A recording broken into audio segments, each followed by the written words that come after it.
Bienvenue sur notre chaîne. Aujourd'hui, nous vous présentons un moment clé dans l'histoire politique de Madagascar, la prestation de serment du colonel Randrianirina en tant que nouveau président. Quelles sont les attentes et les défis qui l'attendent? Quels changements cette prise de fonction pourrait-elle entraîner pour le pays et ses citoyens? Restez avec nous pour explorer les implications de ce tournant décisif et découvrir ce que l'avenir réserve à Madagascar. C'est parti! Le colonel Michael Randrianirina a été investi président de Madagascar ce vendredi 17 octobre, après la chute de l'ex-chef de l'État Andry Rajoelina, renversé à la suite de 3 semaines de manifestations menées par la jeunesse, notamment le mouvement Gen Z.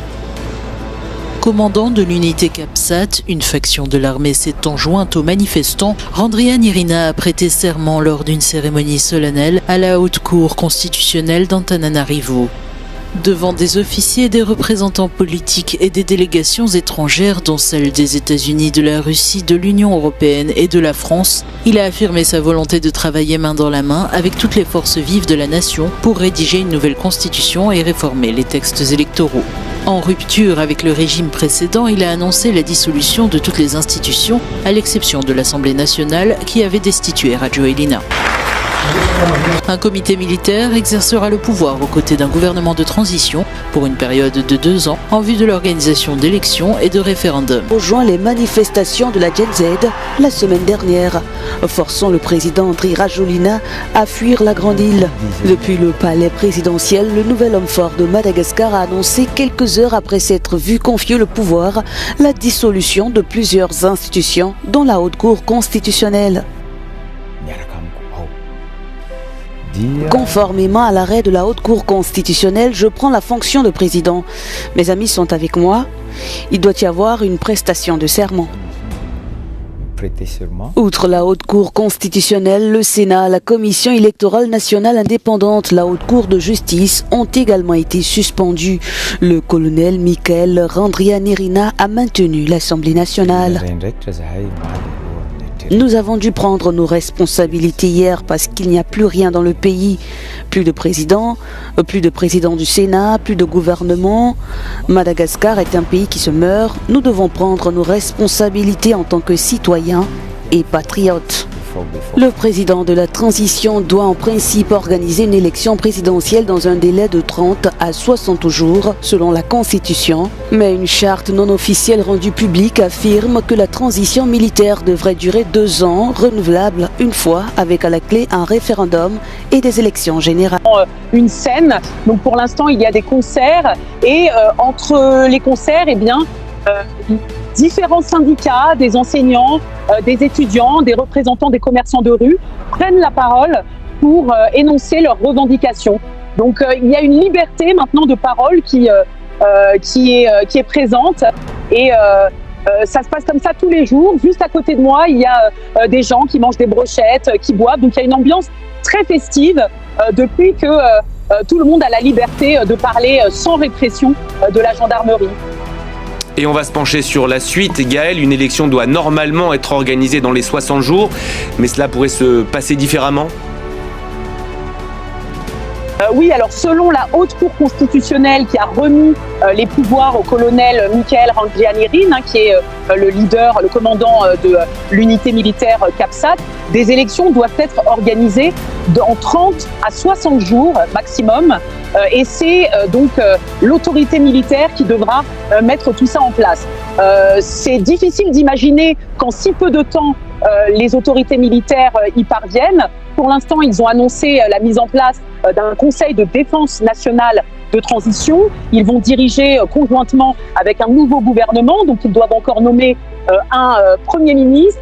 Ensuite, 18 nouveaux ministres vont arriver et il y aura des concertations, beaucoup de discussions pour que ce nouveau dispositif convienne à tout le monde. Il faut aussi rappeler que les militaires ont annoncé la dissolution de la Commission électorale nationale indépendante, l'organe qui est donc en charge des élections.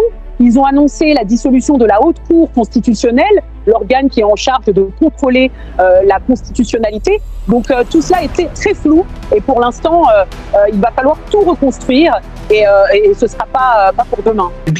Ce qui s'est passé à ce moment-là, ça a été évidemment un basculement significatif dans le mouvement et aussi significatif donc dans la décrédibilisation du pouvoir en place. Mais dans le même temps, si on peut dire, il y a eu une confiance accrue dans ce contexte-là vis-à-vis de ces militaires pour qu'ils puissent donc trouver une solution politique de répondre aux revendications. Et c'est cela auquel nous assistons aujourd'hui.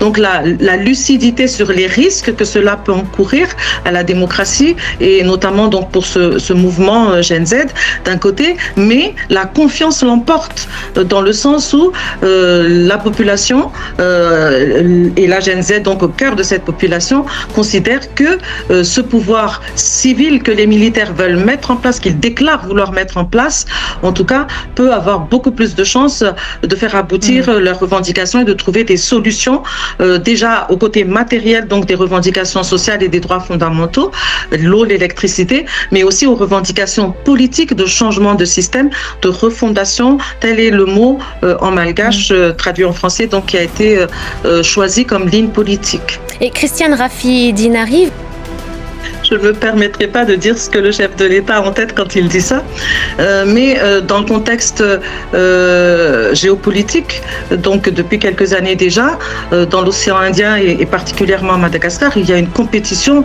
de plus en plus ravivée entre puissances, donc au sens des grandes puissances, mais aussi avec l'arrivée de nouveaux acteurs, donc les puissances émergentes, la Russie, la Chine, l'Afrique du Sud, qui sont des acteurs importants de la vie internationale de la région, mais qui sont aussi des acteurs importants donc de la communauté internationale à Madagascar.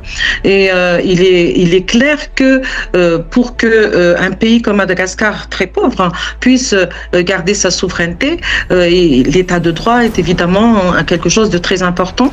Et donc c'est sans doute dans ce sens-là, puisque le projet maintenant est de changer de constitution, mais de le faire dans les règles démocratiques, dans les règles de changement constitutionnel, de constitution, si on peut dire, en tout cas de légitimité d'un pouvoir. Nous espérons que cette vidéo vous a aidé à mieux comprendre les enjeux qui se posent et les attentes de la population face à ce changement de leadership.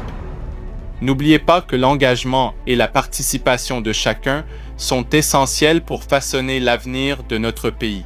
Si cette vidéo vous a plu, n'hésitez pas à liker, à vous abonner à notre chaîne et à partager vos réflexions dans les commentaires ci-dessous. Quelles sont vos attentes pour Madagascar? Quelles questions vous préoccupent le plus? Merci encore pour votre soutien et à très bientôt pour de nouvelles explorations ensemble. Prenez soin de vous.